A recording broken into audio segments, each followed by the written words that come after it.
우리가 9월 한 달간 이 야고보서를 함께 묵상하며 살펴보니 살아있는 믿음, 이 지난 시간으로 우리가 잠시 간단하게 좀 정리를 해보면요, 우리가 첫 번째로는요, 우리의 삶 가운데 실제적으로 참된 믿음의 삶을 살아내야 하는 것을 우리가 함께 나누었습니다. 우리의 삶 가운데 우리가 실제적으로 이 참된 믿음의 삶을 드러내야 하는 모습은요, 바로 어떠한 상황 가운데서도 우리가 화내지 않고 하나님의 의를, 하나님의 뜻을 이루어가는 것이죠. 또한 하나님의 말씀을 받을 때에 우리가 온유함으로, 그리고 겸손함으로 하나님의 말씀을 받아들이고 그 말씀을 우리의 삶 가운데 실천해 내야 된다고 우리가 말씀을 나누었습니다. 그리고 내 이웃들을 돌아보고 내 자신의 믿음을 이 세상 가운데 지켜낼 수 있는 참된 경건의 삶을 살아야 할 것을 우리는 말씀을 통해서 확인하였죠. 그리고 두 번째로는요, 사랑의 행함으로 우리의 믿음이 살아있음을 보여주어야 한다고 우리는 말씀을 통해 나누었습니다. 내 이웃에게 우리가 그저 말로만 우리가 평안과 위로를 전하는 것이 아니라 진정한 사랑의 실천을 통하여서 그들의 필요를 채워주고 그들에게 사랑을 전해주므로 그들이 그 사랑의 근원이 되시는 바로 예수 그리스도를 만나도록 해야 된다는 것을 우리는 나누었죠. 그리고 세 번째로는요, 우리의 말과 혀에 대해서 나누었습니다. 입술의 열매를 창조하시는 여호와 하나님을 닮아가면서 우리의 말과 혀 가운데 이제는 저주는 떠나가고 오직 하나님만을 찬양하는 말과 혀가 되어서 우리의 입술로 통하여 복음과 생명을 전해야 됨을 우리는 함께 보았습니다. 그리고 네 번째 시간으로는요, 우리 안에 있는 정욕을 버리고 우리가 겸손해져야 함을 나누었죠. 이 세상의 것들을 사랑함으로써 하나님과 원수가 되는 것이 아니라 나는 하나님을 위하여서 창조된 존재임을 깨닫고 하나님만을 사랑하며 하나님과 친구가 되어서 하나님 앞에 서야 함을 나누었습니다. 그것이 바로 하나님 앞에서의 겸손이라 이야기하였죠.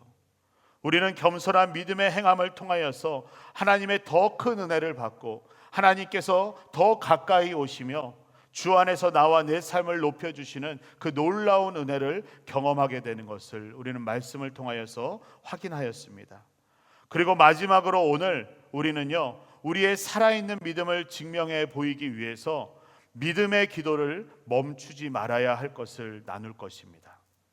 우리 오늘 찬양 가운데도 고백하고 선포하였는데요, 우리 한 번 더 고백하고 선포했으면 좋겠습니다. 우리 앞뒤 좌우에 계신 분들 바라보시면서 세 분 이상 믿음의 기도를 멈추지 맙시다. 우리 함께 인사하겠습니다. 믿음의 기도를 멈추지 맙시다. 믿음의 기도를 멈추지 맙시다. 마지막으로요, 믿음의 기도를 멈추지 맙시다. 할렐루야. 믿음의 기도를 멈추지 않는 우리 모두 우리 예수로 교회가 되기를 간절히 소망합니다. 오늘 본문은요, 야고보 사도의 마지막 권면의 내용입니다. 이 마지막 장을 보면요, 이 야고보서가 다른 서신들과 좀 다른 점이 있는 것을 발견하게 됩니다. 이 신약 성경에는 많은 비중을 차지하고 있는 바로 사도 바울의 서신, 그 사도 바울의 서신들은 대부분 문안 인사로 시작하여서 교회나 성도들을 축복하는 축복의 기도로 결론을 맺고 있습니다. 그런데 야고보 사도는요, 끝까지 실제적인 이 신앙생활의 문제를 다루면서 지금까지 그래왔듯이 이 마지막까지 믿음의 행함을 강조하면서 이 야고보서를 마무리하고 있는 것을 보게 되죠. 이 야고보서를 마무리하면서 끝까지 우리에게 당부하며 권면하고 있는 내용은 바로 한 교회 안에서, 신앙 공동체 안에서, 또 한 형제 자매된 성도들 가운데 반드시 지켜져야 될 그 권면에 대해서 이야기하고 있는 것입니다. 5장을 통하여서 몇 가지를 이야기하고 있지만 오늘 말씀 가운데 가장 많은 비중을 다루고 있는 이 기도에 초점을 맞춰서 오늘 말씀을 나누려고 합니다. 이 야고보 사도에게는요, 별명이 하나 있었습니다. 우리 사진이 먼저 나왔네요. 무슨 별명이죠? 바로 낙타 무릎이라는 별명이 하나 있었습니다. 혹시 낙타 무릎 보신 분 계신가요? 한번 보여주시겠어요? 네, 이렇게 생겼습니다. 이 야고보 사도가 이 낙타 무릎이라는 별명을 얻게 된 것은요, 이 야고보의 죽음 이후에 그 시신을 수습하던 제자들이 이 야고보의 무릎을 보게 되면서 붙여졌다고 합니다. 이 야고보 사도는요, 유대인들에게 핍박을 당하고 성전 높은 탑에서 아래로 던져졌습니다. 그러나 죽지 않은 야고보 사도를 발견하자 이 사람들이 끝내 돌로 내리쳤고 결국 순교하게 되었다라고 기록이 내려져 오고 있습니다. 이 야고보 사도는 죽는 순간까지도 예수님께서 기도하셨던 것처럼 저들이 하는 일을 알지 못한다고 저들을 용서해 달라는 기도를 하며 죽었다라고 합니다. 이 야고보 사도의 시신을 수습하던 제자들은 이 야고보의 무릎을 보게 되었는데 오랜 시간 동안 무릎을 꿇고 기도해서인지 이 무릎에 낙타 무릎처럼 굳은 살이 많이 박혀 있었고 그 모습이 마치 낙타 무릎과 같았다고 합니다. 그래서 제자들은 야고보 사도에게 낙타 무릎이라는 별명을 붙여주면서 그의 기도의 삶에 대한 깊은 감명과 도전을 받았다고 합니다. 또 기록에 의하면요, 이 야고보 사도는 초대 예루살렘 교회의 감독으로 30여 년 정도 목회를 하였다라고 기록되고 있는데요, 30년 동안 목회를 하면서 정말 많은 시간 기도했을 것입니다. 실제로 무릎이 낙타 무릎이 될 정도로 기도의 삶을 살았던 것을 볼 때 이 야고보 사도에게는요, 살아있는 믿음을 행함으로 나타내게 보이기 위해 무엇보다도 이 기도의 시간을 많이 가졌던 것은 아닐까, 그런 생각을 하게 됩니다. 그래서인지 야고보서를 마무리하는 이 마지막 부분에서도요, 이 야고보 사도는 우리에게 그 무엇보다 기도에 관한 권면을 하면서 이 야고보서를 마무리하고 있는 것을 보게 되죠. 오늘 본문인 13절로 18절 말씀 가운데 우리에게 기도해야 할 것을 3번이나 반복하며 권면하고 있습니다. 먼저 13절 말씀을 보시면요, 여러분 가운데 고난당하는 사람이 있으면 기도하십시오. 즐거운 사람이 있으면 찬송하십시오 라고 말씀하고 있습니다. 사랑하는 성도 여러분, 여러분은 고난을 마주할 때 여러분에게서 나타나는 첫 번째 반응은 무엇입니까? 반대로 즐거움을 맞이할 때 여러분에게서 나타나는 첫 번째 반응은 무엇입니까? 대부분의 사람들은요, 누구나 고난을 당할 때는 우울하고 절망에 빠지기가 너무나 쉽습니다. 반대로 즐거움을 마주하게 되면 너무나 기뻐하고 그 즐거움을 즐기게 되지요. 하지만 야고보 사도에 의하면 우리가 진정한 그리스도인들이라면, 우리가 살아있는 믿음을 가진 자라면 고난에 처하거나 즐거움을 맞이했을 때 예수 그리스도를 알지 못하는 자들과는 전혀 다른 삶의 반응과 행동들이 나타나야 함을 보게 됩니다. 바로 모든 일에 있어서 기도로 하나님께 나아가는 반응과 행동이 있어야 한다는 것입니다. 고난이 있다면 불평과 원망으로 반응하기보다 그 고난을 가지고서 기도하며 주님께로 나아가야 하고요, 즐거움이 있다면 그 즐거움 가운데 빠져 있는 것이 아니라 그 즐거움을 허락하신 주님께 먼저 기도함으로 나아갈 수 있어야 한다는 것입니다. 오늘 본문에서 즐거운 사람이 있으면 찬송하라 표현하고 있죠. 찬송이 무엇이죠? 곧 곡조 있는 기도입니다. 오늘 말씀을 우리가 문자적으로 보면 고난이 있을 땐 꼭 기도만 하고 즐거움이 있을 땐 꼭 찬송만 하라는 것이 아닙니다. 나에게 주어진 모든 것, 모든 상황, 이 모든 환경은 주님의 뜻과 계획하심 가운데 나에게 온 것임을 알고 그 모든 것이 하나님의 은혜임을 깨달으면서 그것이 고난이든 그것이 즐거움이든 먼저 우리는 기도로 반응하며 하나님께 나아가는 것이 중요하다는 것이죠. 사랑하는 성도 여러분, 고난을 마주하든 즐거움을 마주하든 먼저 기도로 반응하며 주님께로 나아가서 믿음의 기도를 멈추지 않는 저와 여러분이 되기를 간절히 바랍니다.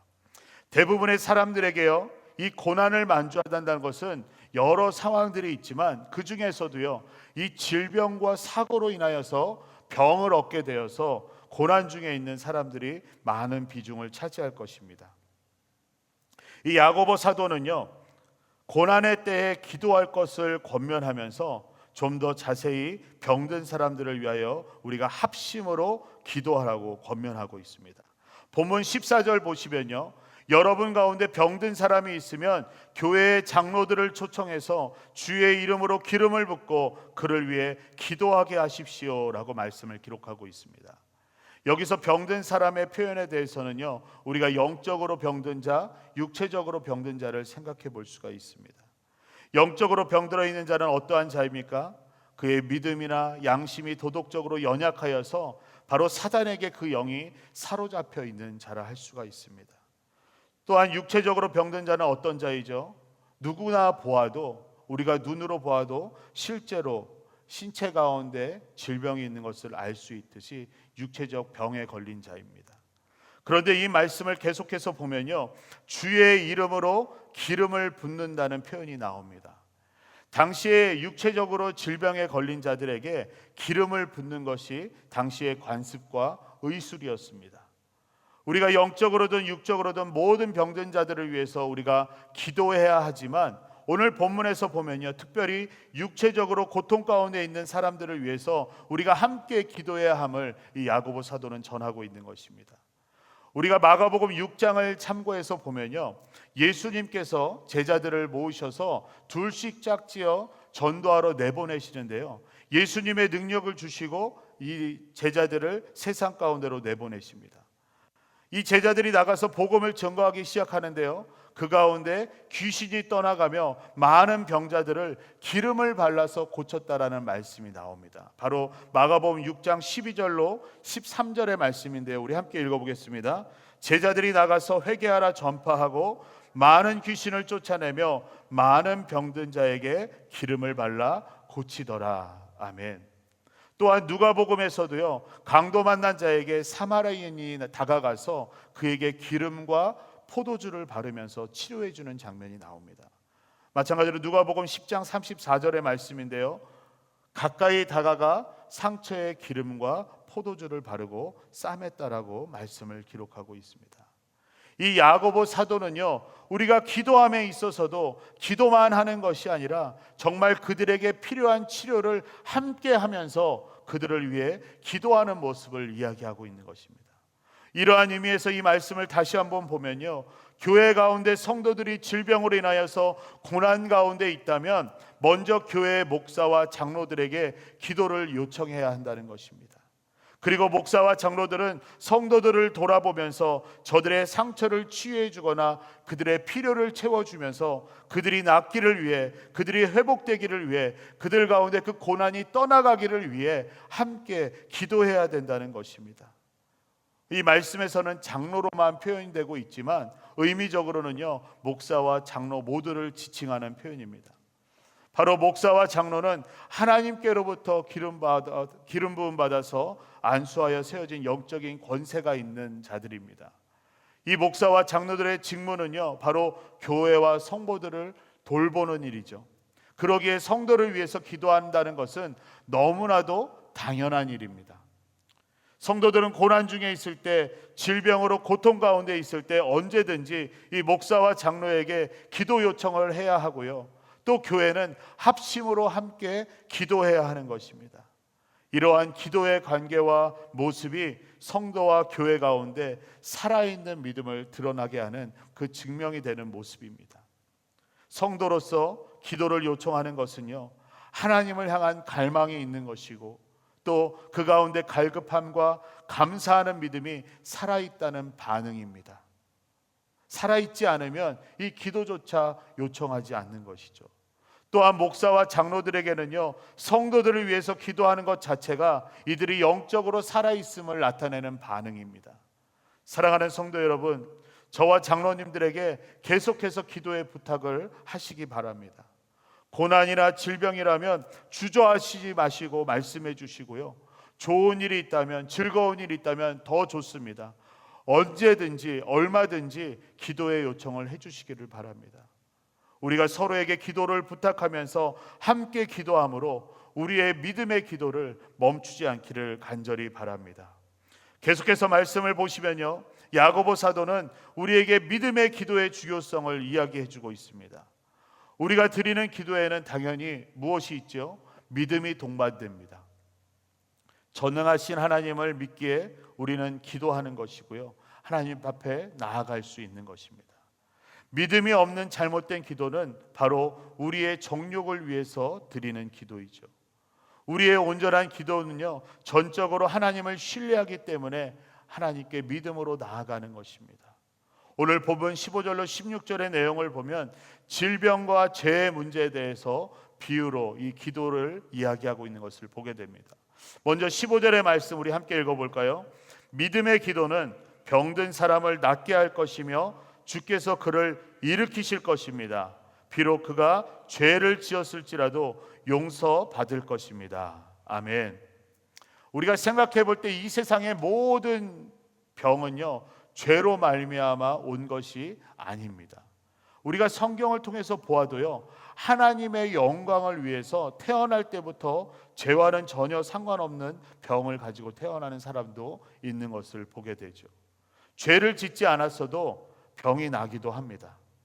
그러나 야고보 사도가 이 말씀을 통해서 우리 가운데 분명하게 전하는 것은 죄 때문에 병이 들어왔을 때에는요, 그 죄를 먼저 고백하며 하나님께로 나아갈 수 있어야 된다는 것입니다. 우리가 성경을 찾아보면요, 하나님께서는요, 이 죄에 대한 징계로 우리 가운데 병을 주시기도 합니다. 우리 신명기 28장 22절 말씀인데요, 우리 함께 읽어볼까요? 여호와께서 폐병과 열병과 염증과 학질과 한재와 풍재와 썩는 재앙으로 너를 치시리니 이 재앙들이 너를 따라서 너를 진멸하게 할 것이라. 아멘. 너무나 무서운 말씀이죠. 우리가 다 알지도 못하는 이런 병들도 섞여 있습니다. 만약 병든 자의 질병이 범죄함으로 인하여서 생겨난 것이라 할지라도 우리가 드려지는 이 믿음의 기도는요, 죄사함의 은혜를 통하여서 그 질병이 치유되게 된다는 것입니다. 실제로 마가복음 2장을 보면요, 중풍병에 걸린 이 사람을 친구들이 지붕을 뚫고 예수님께로 내리는 장면이 나옵니다. 그러자 예수님께서 하늘에서 지붕을 뚫고 내려오는 그 중풍병자를 보시고는 마가복음 2장 5절에서 이렇게 말씀하십니다. 우리 함께 읽어볼까요? 예수께서 그들의 믿음을 보시고 중풍병자에게 이르시되 작은 자야 내 죄사함을 받았느니라 하시니. 아멘. 예수님께서 뭐라고 말씀하십니까? 내 병이 나았다라고 말씀하시는 것이 아니라 너가 죄사함을 받았다라고 말씀하십니다. 그러자 어떻게 됐죠? 그 죄의 문제가 해결되자 질병이 치유되었습니다. 그 들것에서 하늘에서 내려온 그 중풍병자는 그 자신의 자리를 들고 걸어 나갔다라고 말씀하죠. 이와 같이 우리 가운데 죄의 고백과 용서가 이 질병이 치료되는 시작이 되는 경우도 있습니다. 그렇기 때문에 우리 가운데 몸이 병들었을 때 무엇보다도 우리는 겸손히 하나님 앞에 꿇어 엎드려서 우리 자신을 돌아보면서 우리의 죄와 부족이 깨달아지면 주님 앞에 회개하면서 믿음의 기도를 드릴 수 있어야 하는 것입니다. 우리가 잊지 않고 반드시 기억할 것은요, 우리의 죄의 모든 문제의 해결과 그리고 질병의 회복과 치유의 권한은 전적으로 하나님께 있음을 믿고, 우리가 병든 자를 위해 또는 내 자신을 위해서 기도할 때는 믿음의 기도를 행하되 그 모든 결과는 하나님을 의뢰하고 신뢰해야 된다는 것입니다. 또한 우리가 16절 말씀을 보시면요, 그러므로 서로 죄를 고백하고 병 낫기를 위해 서로 기도하십시오. 의인의 기도는 역사하는 힘이 큽니다 라고 말씀합니다. 오늘 말씀에서 보면요, 서로 죄를 고백하라고 말씀합니다. 한번 옆에 계신 분들 바라보시겠습니까? 옆에 분에게 내 죄를 고백할 수 있으신가요? 내가 지은 죄를 옆 사람에게 쉽게 고백할 수 있으신가요? 우리가 나 개인의 죄를 공개적으로 고백한다는 것은요, 결코 쉬운 일이 아닙니다. 그러나 때때로는요, 자신의 죄를 고백하는 것이 공개적으로 이루어질 때 하나님께 영광이 되기도 하고요, 다른 사람들에게 유익이 되기도 하고 자신에게도 믿음이 성장하는 큰 그러한 귀한 시간이 되기도 합니다. 서로 죄를 고백한다는 말씀은요, 이 헬라어 원어적으로 이 말씀을 풀어보면 공개적으로 서로 나누되 강제적이 아니라 자발적으로 나누라고 이 말씀을 풀이하고 있는 것을 보게 됩니다. 죄의 고백이나 치유를 위한 기도는요, 서로의 관계 가운데서 자발적으로 이루어져야 함을 의미하는 것이죠. 말씀에서 옆 사람과 죄를 고백하라고 해서 무조건적으로 하라는 것이 아니라 그들 가운데 자발적으로 그들의 마음 가운데 서로의 죄를 고백할 때 함께 기도할 수 있는 그러한 관계가 맺어져야 된다는 것입니다. 여러분, 서로의 관계 가운데 함께 기도할 수 있는 자들이 누구입니까? 바로 믿음의 동역자들입니다. 나를 위해서 기도해 줄 수 있는 그러한 믿음의 동역자, 기도의 중보자라면 그 사람은요, 이미 하나님께서 의롭다함을 입은 의인일 것입니다. 오늘 말씀에서 의인이라는 표현이 나오는데요, 이 의인이라는 것은 절대적으로 죄가 없는 의인을 가리키는 것이 아닙니다. 바로 예수 그리스도를 믿음으로 의롭다함을 얻은 모든 성도들을 가리키고 있는 것입니다. 또한 죄가 많이 있더라도 참되게 하나님 앞에 나아가서 회개하며 하나님께 용서를 받은 자를 뜻하고 있습니다. 이러한 의인들은요, 어떠한 특별한 사람이 아니라 바로 우리들입니다. 늘 죄 가운데 넘어지면서 실수하는 우리들이지만 늘 하나님께 나아가서 우리가 회개하며 우리가 용서를 구할 때 하나님께서는 우리를 의롭게 여기시고 날마다 새롭게 세워주십니다. 다른 성경 번역에서 보면요, 의인의 기도에 대해서 의인의 간구라는 번역을 하고 있는 것을 보게 됩니다. 이 또한 원어적인 의미로 보면요, 이 간구라는 것은 힘 있는 기도, 열렬한 기도라는 뜻입니다. 바로 의인된 성도들의 힘 있는 기도, 또한 열렬한 기도는 역사하는 힘이 크다는 것입니다. 사랑하는 성도 여러분, 의인의 기도는요, 하나님의 일을 이루는 통로이고 하나님의 도우심을 받는 방법입니다. 의인된 우리가 서로를 위해서 함께 기도할 때, 함께 모여서 우리가 기도할 때 우리의 간구와 기도는 하나님의 역사를 나타내며 큰 힘과 하나님의 능력을 경험하게 될 줄로 믿습니다. 우리 모두가 서로를 위해서 함께 기도함으로 우리의 믿음의 기도를 멈추지 말고 끝까지 기도하며 나아가는 우리 모두가 될 수 있기를 간절히 바랍니다. 이제 마지막으로 이 야고보 사도는요, 믿음의 기도의 결과로 엘리야의 기도의 역사를 우리 가운데 말씀해 주고 있습니다.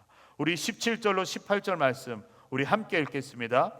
엘리야는 우리와 본성이 똑같은 사람이었습니다. 그러나 그가 비가 오지 않기를 간절히 기도했더니 3년 반 동안 땅에 비가 내리지 않았습니다. 그리고 다시 기도했더니 하늘에서 비가 내리고 땅이 열매를 냈습니다. 아멘. 혹시 여기 계신 분들 중에 비를 오지 않게 하거나 비를 내리게 하실 수 있는 분 계신가요? 계신가요? 웃으시는 게 할 수 있는 것 같은데 하시는 분들도 계신 것 같고 아마도 없을 것입니다. 제가 질문만으로도 이 자연적인 현상을 바꿀 수 있는 것은 마치 엄청난 초인이거나 절대적인 존재만이 할 수 있는 일이라 우리 모두 다 생각할 것입니다. 그런데요, 오늘 말씀을 보면요, 우리와 똑같은 엘리야가 이러한 일을 행하였다라고 성경은 기록하고 있습니다. 엘리야에게 어떠한 초인적인 힘이나 능력이 있었다가 아니라 우리와 똑같은 이 엘리야가 이러한 일을 행하였다라고 말씀하고 있죠. 어떻게 행하였죠? 바로 기도를 통하여 하나님의 역사와 능력을 나타내 보인 것입니다.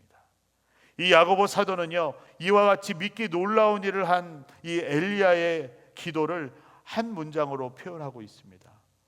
뭐라고 표현하냐면 바로 간절히 기도했더니. 어떻게 기도했다고요? 간절히 기도했더니. 바로 간절한 기도였습니다. 사랑하는 성도 여러분, 간절한 기도는요, 하나님의 마음을 움직이며 하나님의 능력과 역사와 기적을 나타나게 합니다. 우리 창조주 하나님, 전능하신 하나님께는 능치 못할 일이 없습니다. 우리가 간절히 기도하면 엘리야의 기도처럼 자연현상도 바꿀 수도 있고요, 그보다 더 크고 놀라운 일들을 우리는 경험하게 될 것입니다. 우리의 간절한 기도 가운데 하나님은 역사하시며 일하시기 때문입니다. 하나님의 능력과 일하심을 기대하며 우리의 간절한 믿음의 기도를 멈추지 않기를 간절히 바랍니다. 저는 오늘 이 기도에 관한 말씀을 마무리하면서 이 기도에 대해서, 이 기도는 하나님께 반응하는 행위라고 정의하고 싶습니다. 우리가 기도를 통해 하나님께로 나아가고, 기도를 통해 하나님의 음성을 듣고, 기도를 통해 하나님과의 관계를 계속해서 맺어가는 이 믿음의 행함들, 그러기에 기도는 하나님께 반응하는 것이죠. 우리의 믿음이 죽어 있다면 우리는 반응하지 못합니다. 그러나 우리의 믿음이 살아있다면 우리는 언제든지 반응할 수가 있습니다. 그런데요, 이 시대의 많은 목회자들과 성경학자들은요, 이 세대를 바라보면서 지금의 이 세대는 점점 더 하나님 앞에 반응하지 않는 세대라 말하고 있습니다. 바로 믿음이 죽어가고 있다는 것이죠. 이사야서 5장 12절 말씀을 보면요, 우리 함께 읽어볼까요? 그들이 잔치에는 수금과 하프, 탬버린과 피리와 포도주를 갖추었지만 여호와께서 하신 일에는 관심도 없고 그분의 손으로 하신 일은 거들떠 보지도 않는구나 라고 말씀합니다. 자신들이 준비한 잔치와 자신들의 일에는 관심과 열심이 있는 반면에 하나님께서 하신 일에는 전혀 관심도 없고 반응조차 하지 않는 모습입니다. 또 한 절의 말씀 볼까요? 누가복음 7장 31절로 32절의 말씀입니다. 함께 읽겠습니다. 이 세대 사람들을 무엇에 비교할 수 있을까? 그들은 무엇과 같을까? 그들은 시장에 앉아서 서로 부르며 이렇게 말하는 아이들과 같다. 우리가 너희를 위해 피리를 불어도 너희는 춤추지 않았고 우리가 애곡해도 너희는 울지 않았다. 피리를 불어도, 음악이 나와도 춤추지 아니하고, 애곡하여도 슬픈 상황이어도 울지 않는, 반응하지 않는 사람들, 바로 지금의 세대가 이와 같이 하나님 앞에 반응하지 않는 세대들이라 이야기하고 있습니다. 하나님께 반응하지 않는 사람들의 공통적인 모습이 무엇인지 아십니까? 바로 그들의 모습 가운데는 기도가 멈추었다는 것입니다. 예배는 참석하고 있고 교회의 사람들과는 어울리고는 있지만 그들의 삶 가운데는 기도가 멈춰 있다는 것이죠. 그들의 삶 가운데 간절한 기도는 언제부터인가 멈추어 있는 것입니다. 사랑하는 성도 여러분, 여러분은 여러분의 삶 가운데 하나님께 반응하고 계십니까? 혹시 여러분의 간절한 기도는 멈춰 있지는 않으십니까? 이 야고보 사도는 우리의 삶의 실제적인 이 많은 믿음의 행함들을 강조하면서 마지막 권면으로 이 믿음의 기도를 멈추지 말 것을 우리에게 권면하고 있습니다. 아무리 우리가 우리의 삶의 믿음으로 여러 가지 행함이 있다 할지라도 그것이 하나님과의 관계가 끊어진 채, 하나님께 반응하지 않은 채 나의 열심으로만 행하는 행함이라면 그것은 아무 소용이 없는 것입니다. 믿음의 기도로 하나님께 반응함으로 하나님께서 동행하시며 일하심을 경험하고 하나님의 역사와 능력을 나타내야 하는 것이죠. 우리 다시 한번 주님 앞에 한 번 더 고백합시다. 주님, 믿음의 기도를 멈추지 않겠습니다. 우리 함께 고백하겠습니다. 주님, 믿음의 기도를 멈추지 않겠습니다. 옆 사람한테 하실 거 없이요, 하나님 앞에, 주님 앞에 고백하십시오. 주님, 믿음의 기도를 멈추지 않겠습니다. 아멘. 오늘 이 예배를 시작으로 우리의 믿음의 기도를 멈추지 않고 우리의 믿음의 기도를 통하여 살아있는 믿음을 증명해 보이고 하나님의 역사와 능력을 나타내는 우리 모두가 될 수 있기를 간절히 소망합니다.